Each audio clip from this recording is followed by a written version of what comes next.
Capacitor chapter था, उसमें ये जो क्वेश्चन दिख रहा है ये कॉम्बिनेशन का है। पहले समझें कॉम्बिनेशन क्या होता है। कॉम्बिनेशन मतलब संयोजन, ठीक है। कॉम्बिनेशन को बोलते हैं हम लोग संयोजन, ठीक है। चलिए ध्यान दीजिए, संयोजन दो प्रकार का होता है। एक होता है आपका श्रेणी क्रम और दूसरा होता है समांतर क्रम। इसको बोलते हैं हम लोग सीरीज और इसको क्या बोलते हैं पैरेलल, ठीक है। Combination of capacitor are two types, पहला सीरीज दूसरा पैरेलल। सीरीज को श्रेणी और समांतर को पैरेलल, ठीक है। अब जब दो कैपेसिटर को इस तरह से दिखाएंगे, ठीक है, ये सब कैपेसिटर हैं। तो अगर हम इस तरह से जोड़ेंगे, ठीक है, एक को दूसरे के साथ, दूसरे को तीसरे के साथ, तीसरे को चौथे के साथ, इस तरह से, तो ये जो कॉम्बिनेशन बन के आएगा इसको बोलेंगे हम सीरीज कॉम्बिनेशन, ठीक है। कौन सा सीरीज में। और सीरीज में जो आपकी धारिता होती है 1/C=1/C1 + 1/C2 + 1/C3 होता है। समझ आया।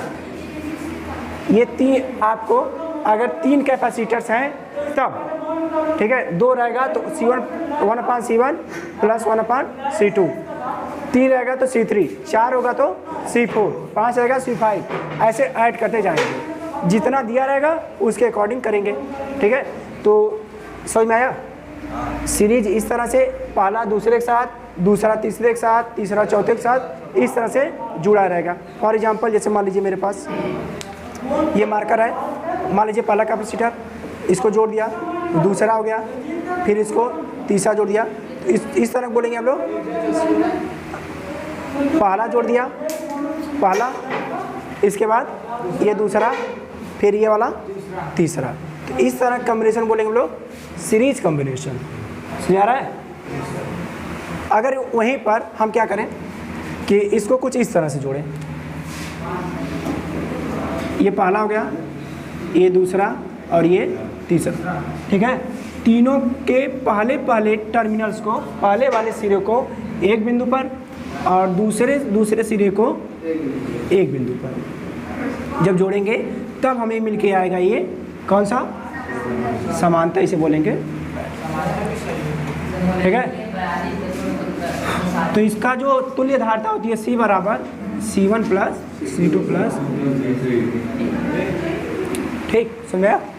चलिए इसको कर लीजिए। आप देखिए इस क्वेश्चन को देखिए। अब ये क्वेश्चन क्या कह रहा है कि पॉइंट A और पॉइंट B हैं, दो बिंदु है और इनमें टोटल 4 कैपेसिटर्स हैं।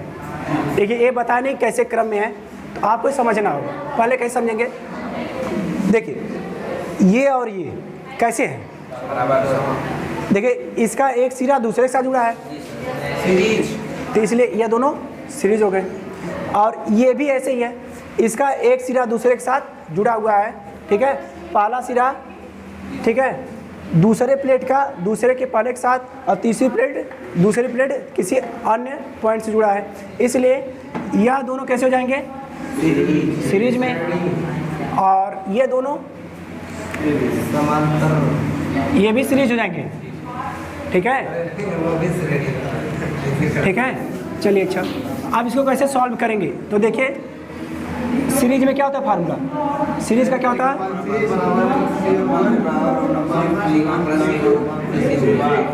ठीक है। तो दो हैं इसलिए दो लगाएंगे।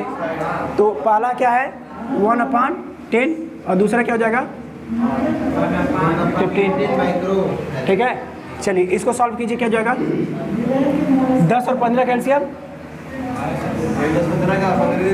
30, और ये जाएगा 3 और ये जाएगा 2, ये जाएगा 5/30। इसका मतलब 1/6 उल्टा कर देंगे, क्या हो जाएगा 6। इसका मतलब इन दोनों को मिलाकर क्या हुआ, इन दोनों को मिलाकर बना आपका 6। ऐसे इस तरह इन दोनों को बनाएंगे तो ये 1/8 हो जाएगा प्लस 1/8, तो ये जाएगा 2/8, 1/4, तो हो जाएगा 4। तो इसका मतलब अब दोनों क्या हो जाएंगे, ये दोनों बन के 4 आया और ये दोनों बन के 6 आया। अब ये दो एक दूसरे कैसे हो जाएंगे, इस तरह से। देखिए ये कैपेसिटर है, ठीक है, और इसको ऐसे बना लीजिए, एक ये कैपेसिटर है और एक ये कैपेसिटर है, ठीक है। इसकी वैल्यू 4 है, इसकी वैल्यू 6 है और दोनों एक ही बिंदु पर मिले हुए हैं। इसको बोलेंगे A और इसको बोलेंगे B। तो कैसे हो गए, समांतर। समांतर में क्या होता है, C1 प्लस C2, इसलिए 4 प्लस 6 बराबर, ठीक है। तो total capacitance of this circuit is 10 microfarad, क्योंकि ये माइक्रोफैरड में था इसलिए लास्ट में माइक्रोफैरड लगाएंगे, ठीक है। सबको समझ में आया, चलिए चलिए, अच्छा समझ में आया। इसको सॉल्व कर लीजिए, इसको सॉल्व कर लीजिए, ठीक है। इधर ध्यान दीजिए, आप ध्यान दीजिए।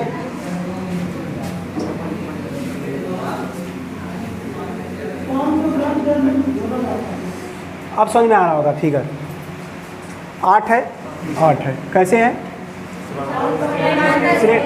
तुम लोग, ये ऐसा कंफ्यूजन नहीं है ना कि श्रेणी समांतर में, श्रेणी का मतलब सीधा सीधा और समांतर का मतलब ऊपर नीचे, ऊपर नीचे, समझ में आया। तो ये देखो सीधा सीधा, तो कैसे हो गए श्रेणी। तो श्रेणी कैसे जोड़ा गया था, 1/C1 1/C2। तो रख दीजिए value 1/8 plus 1/8 equal to 1/4। Overall उल्टा कर देंगे तो C बराबर 4, ऊपर हो गया 4, अब नीचे कैसा है 8। ये देखो अब ऊपर नीचे हुआ ना, तो कैसे हो जाएंगे, समांतर क्रम। समांतर क्रम में कैसे जोड़ा गया था, ऊपर आया कितना 4, नीचे कितना था 8, टोटल कितना हो गया 12। अब देखिए एक पूरी खत्म होके क्या हो गया 12। इसका मतलब हम इसको एक ऐसे बना देंगे। हाँ, अब टोटल क्या हो जाएंगे श्रेणी क्रम। ये इसके साथ क्या हो जाएगा अब श्रेणी क्रम में, तो एक है 4 का, एक है 12 का, एक है 8 का। तो 1/4 1/12 कितना हो जाएगा, एलसीएम कितना होगा, 8 के पहाड़ी में 12 कहाँ आएगा 24। तो ये हो जाएगा आपका 6, ये हो जाएगा 2 और ये जाएगा 3, तो ये जाएगा 11/24। उल्टा करेंगे ना तो इसलिए हो जाएगा 24/, ठीक है। समझ में आया, अब समझ में आ रहा है। चलिए थोड़ा सा मैं छोटा कर दूँ, देखिए। हाँ, ये जो आपको फिगर दिया गया है, बिंदु बी को भू संपर्कित करके बिंदु ए को 2000 वोल्ट विभव पर रखा गया है। प्रत्येक संधारित्र पर आवेश तथा बिंदु डी पर वैद्युत विभव की गणना कीजिए, ठीक है। चलिए पहले हम इस सर्किट को सॉल्व करेंगे। इस सर्किट को देखिए, सर्किट समझ में आ रही है। पहले हम सर्किट सॉल्व करेंगे, उसके बाद हम फार्मूला लगाएंगे जो हम पिछले क्लास में पढ़े हैं, ठीक है। चलिए देखिए, हाँ अब देखिए ये क्या है, बिंदु बी है, बिंदु डी है, बिंदु ए है, 3 बिंदु है। इनका थोड़ा से जो नाम लिया गया है इसका इम्पोर्टेंस है। तो अब देखिए ये इसके साथ कैसा है समांतर में, समांतर में कैसे जोड़ते हैं,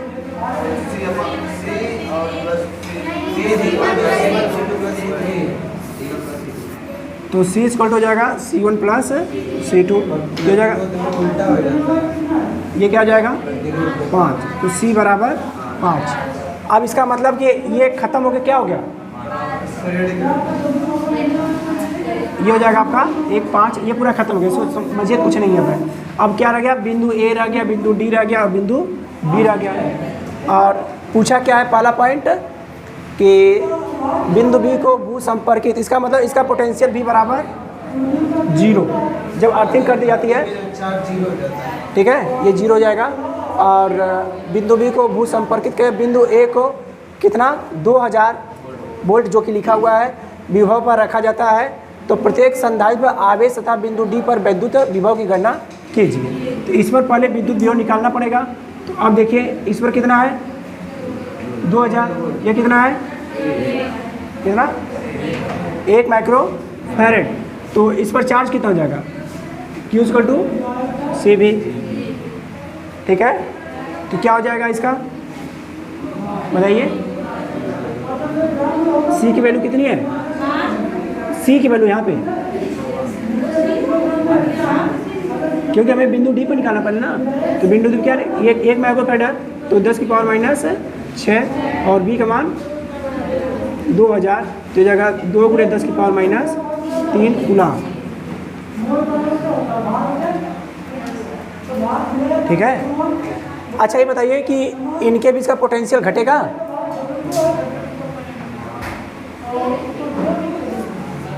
बताओ, इनके बीच का पोटेंशियल, जो यहाँ पोटेंशियल वही पोटेंशियल यहाँ पे हो सकता है, होगा बराबर बराबर, कैसे बराबर होगा, ये हाई वोल्टेज पोटेंशियल पे है जिसके कारण ये आपका पॉजिटिव चार्ज आ रहा है और इस पर नेगेटिव चार्ज आ रहा है। आवेश तभी नहीं बहेगा जब उच्च विभव से निम्न विभव की ओर, अगर बराबर हो जाएगा तो आवेश तो जाएगा ही नहीं। इसका मतलब ये पॉइंट आपका कम होगा यहाँ पर पोटेंशियल, ठीक है। ये पोटेंशियल कम क्यों होगा,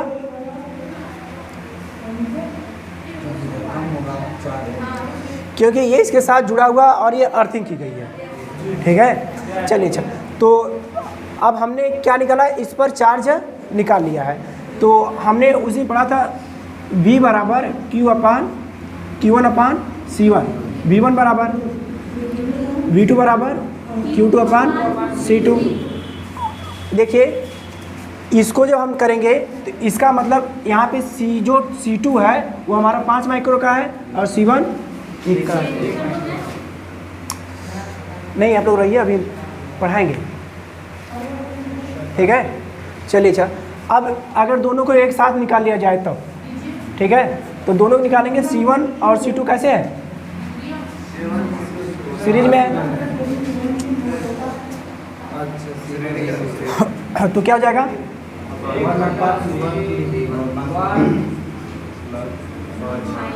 कितना हो जाएगा,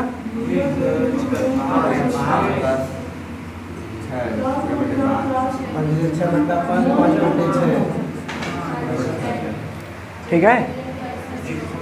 अब निकाल लीजिए विभवांतर से यहाँ से, तो इनका ए तो 0 हो गया, वो 2000।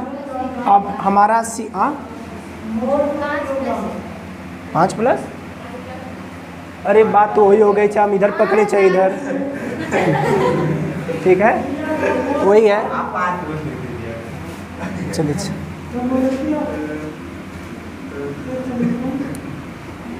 तो 6/5 यह 5/6 हो जाएगा, ठीक है। इसका मतलब C बराबर हो गया।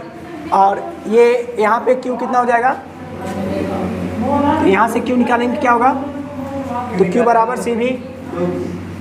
अब हमारा ये C अलग है, ये C अलग था क्योंकि एक पे था, अब हमें बिंदु B पे निकालना है ना, इसलिए इसमें दोनों होगा, ठीक है।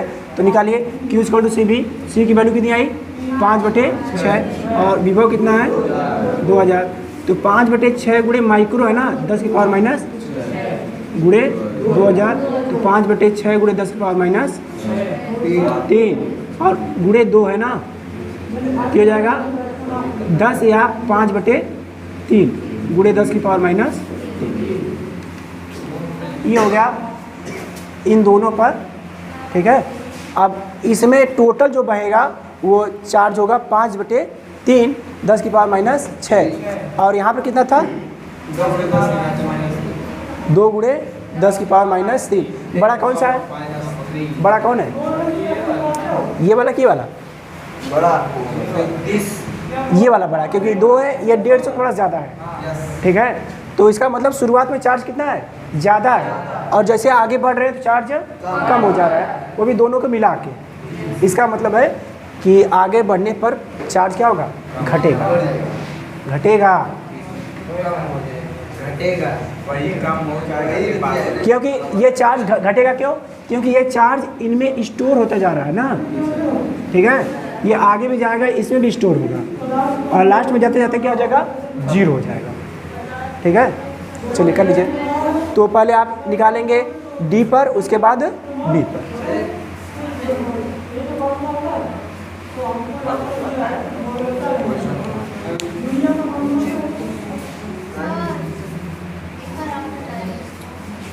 एक बार और ध्यान दीजिए, एक बार और ध्यान दीजिए। ये आपको दिया गया था, ठीक है। ये देखने में हमको लगा कि ये पैरेलल है, ठीक है, क्योंकि एक दूसरे का पहला पॉइंट, देखिए पहले कैपेसिटर का पहला पॉइंट और दूसरे कैपेसिटर का पहला पॉइंट दोनों एक ही बिंदु पर, और पहले कैपेसिटर का दूसरा पॉइंट और दूसरे कैपेसिटर का दूसरा पॉइंट दोनों भी एक ही बिंदु पर। इससे पता चला कि कैपेसिटर पैरेलल या समांतर हो गए। तो समांतर का फार्मूला C बराबर C1 प्लस C2, दोनों को जोड़ दिया तो इनकी जो वैद्युत धारिता आई वह क्या थी? 5। और ये 5 जो आया है इनके बीच ये अब कैसे हो गए? श्रेणी में। इसमें 2 पार्ट था, पहले ही पूछा था बिंदु डी पर और इसके बाद बिंदु बी पर।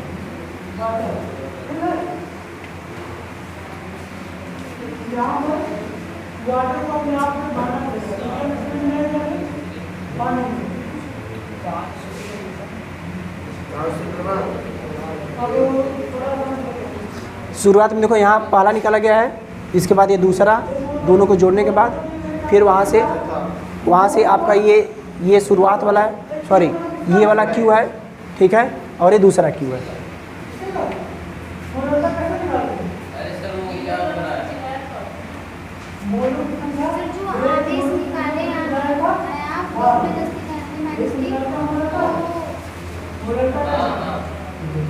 गलत है? कैसे आया है?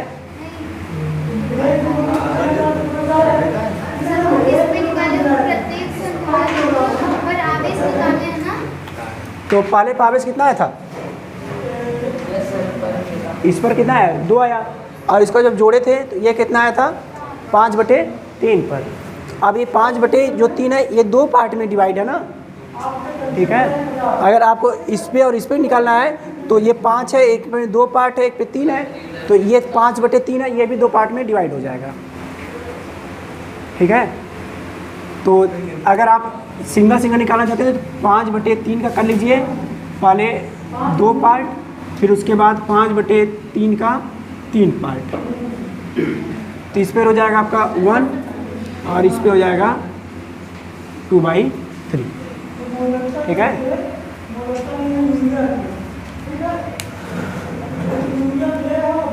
क्या करण आ रहा? सुने अर्जुन है?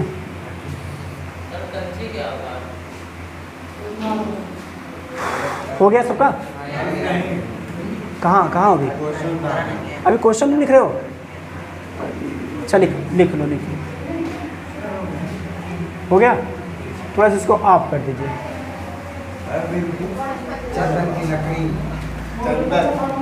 देखो, समान रूप से आवेशित तथा समान त्रिज्या वाली जल की 64 बूंदें मिलकर एक बड़ी बूंद बनाती हैं। बड़ी बूंद के लिए अलग अलग पार्ट दिया। पहला है त्रिज्या, विभव, स्थितिज ऊर्जा की तुलना में कितने होंगे, ठीक है। तो सबसे पहले 64 छोटी बूंद है ना, तो पहले हम निकालेंगे एक बूंद का आयतन, छोटी वाली बूंद का आयतन, तो हो जाएगा 4/3 पाई आर क्यू। और बड़ी वाले क्या होगा? 4 पाई कैपिटल आर क्यू। कितनी बूंद है? कितनी है? 64। इसलिए इसमें किससे मल्टीप्लाई करेंगे? ये हो जाएगा इसके बराबर। अब 4/3 पाई ये हो जाएगा आर क्यू बराबर क्या हो जाएगा? इसको लिख सकते हैं 4 स्मॉल आर का होल क्यू बराबर, इसलिए ये 4R बराबर कैपिटल, ठीक है। 4R equal to capital R. इसके बाद दूसरा पार्ट, एक पर क्यू आवेश है, छोटी बूंद पर क्यू आवेश है, छोटी बूंद पर क्यू है तो बड़ी मान लीजिए कैपिटल क्यू है, तो एक बूंद पर क्यू है तो 64 में कितना होगा 64 क्यू, इसलिए कैपिटल क्यू बराबर 64 क्यू। अब इसके बाद धारिता निकाल लेंगे तो C बराबर क्या होता है, C बराबर Q बाई V, ठीक है। लेकिन इसकी धारिता क्या होती है 4 पाई एप्सिलॉन नॉट R, ठीक है। और दूसरा क्या था, हमें Q पता है और R पता है, तो क्या करेंगे यहाँ पे रख सकते हैं हम लोग, या 1/4 pi epsilon not Q upon R, एक छोटी बूंद का है, बड़ी क्या हो जाएगा 1/4 pi epsilon not capital Q upon capital R। तो कैपिटल Q वैल्यू कितनी है, कितनी है 1/4 pi epsilon not Q, Q का कितना है 64 बटे में 4R, ठीक है। तो इससे कैंसिल होगा तो जगह 16, तो 1/4 पाई 16 Q अपान R, तो Q अपान R इतने की वैल्यू कितना है, समान रूप से आवेशित है। चलिए अच्छा, तो मान लीजिए ये अगर इसका पोटेंशियल भी रहा होगा, ठीक है, तो इसका कितना हो जाएगा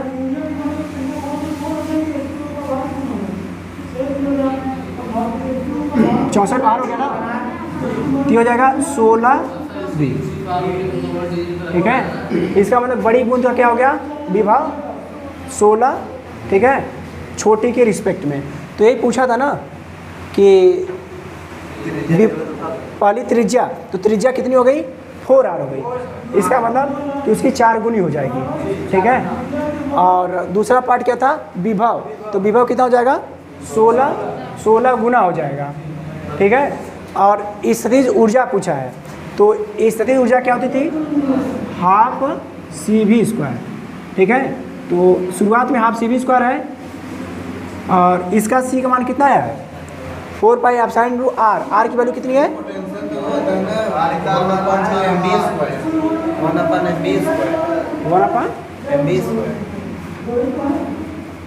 1/2 ये तो काइनेटिक एनर्जी है, वही बोलते हैं ना स्थितिज ऊर्जा, उसको गतिज ऊर्जा बोलते हैं। पोटेंशियल एनर्जी पूछ रहे हैं यहाँ पर कैपिटल U, ठीक है। तो यहाँ पे हम रखेंगे ये वाला C हमने जो निकाला है, तो 4 पाई एप्सिलॉन टू R की जगह पे क्या रखेंगे 4R, तो जगह 4 पाई एप्सिलॉन नॉट इंटू 4R, और V की वैल्यू कितनी आई थी 16V का स्क्वायर, ठीक है। तो हाँ बोलिए, इसका मतलब इसकी कैपेसिटेंस कितनी गुना हो गई थी, इसकी धारिता कितनी गुना होगी, यहाँ से अगर आप C निकालेंगे Q बाई V होगा, और Q की वैल्यू कितनी आई थी 64 Q, और V की वैल्यू कितनी आई थी 16, तो हो जाएगा आपका 4। इसका मतलब ये इसकी नई कैपेसिटी कितना है 4 गुना, तो इतना तो छोटे का है ना शुरुआत में है, इसका 4 गुना हुआ, तो 1/2 इंटू 4, ठीक है। और 16 का करेंगे कितना होगा 16 गुणे 256 गुणे V², और ये तो C है इतना, इसलिए यहाँ पर लिखेंगे C, तो 2 से कैंसिल हुआ 2 हो गया, और इसका मतलब 2 गुणे 256, और 256 को जब दोगुना करेंगे तो 400 512 CV², यही ना, या इसको आधा कर लेंगे तो हो जाएगा 256, ठीक है। इसका मतलब बड़ी के तुलना जो छोटी की तुलना में जो बड़ी होगी उसकी एनर्जी 256 गुना होगी, ठीक है। चलिए इसको कर लीजिए। पूरा नहीं समझा है? ध्यान से देखिए, छोटी बूंद थी उसकी रेडियस हमने स्मॉल आर माना, बड़ी बूंद का कैपिटल आर। तो ये 64 से मिलके एक बड़ी बूंद है, इसलिए इसको बराबर कर दिया। 4 से 4 कैंसिल, 3 से 3, पाई से पाई, और ये 64 आर क्यू बराबर, 64 आर क्यू बराबर कैपिटल आर। ठीक है, इसके बाद 64 को 4 गुणे 4 गुणे 40 सकते हैं, इसलिए 4 आर का होल क्यूब कर दिया। और ये पावर खत्म हुई तो ये 4 आर स्मॉल 4 आर बराबर कैपिटल आर। ठीक है, उसके बाद ये आर का यूज करेंगे हम लोग यहाँ पर। जैसे धारिता जब निकालते हैं तो धारिता निकालने के करते हैं 4 पाई आप सारा इंटू आर करते हैं ना, आर कर लिया। इस आर के जगह पे हम 4 आर रखेंगे, इस वाला आर। ठीक है, और 4 की जगह क्या रखेंगे, 4 जो होगा हमारा 64 क्यू होगा। तो ये फार्मूला यहाँ से अप्लाई करेंगे, तो सी बराबर कैपिटल क्यू अपान कैपिटल भी। तो कैपिटल क्यू इसको मैं लिख दे रहा हूँ। ठीक है, तो ये आपका स्मॉल जो कैपिटल क्यू है वो 64 क्यू के बराबर है, और कैपिटल भी स्मॉल 16 भी के बराबर है, इसलिए इसको डिवाइड करेंगे तो हो जाएगा 4। इसके मतलब कि जो शुरुआत की जो छोटी छोटी बूंदें थी उनकी धारिता की 4 गुनी होगी। ठीक है, उनकी धारिता की 4 गुनी होगी। तो हमने ये नई धारिता निकाल लिया, और उसके बाद पोटेंशियल कितना आया था, 16 गुना आया था। ठीक है, ये कहाँ से आया, तो अगर मान लीजिए ये आर रेडियस का कोई चालक है, गोली चालक है, उसकी रेडियस आर है, तो उसका पोटेंशियल जो भी होता है 1/4 pi epsilon naught q upon r होता है। 1/4 pi epsilon naught q upon r, ये तो भी हो गया ना, इसलिए कर लीजिए।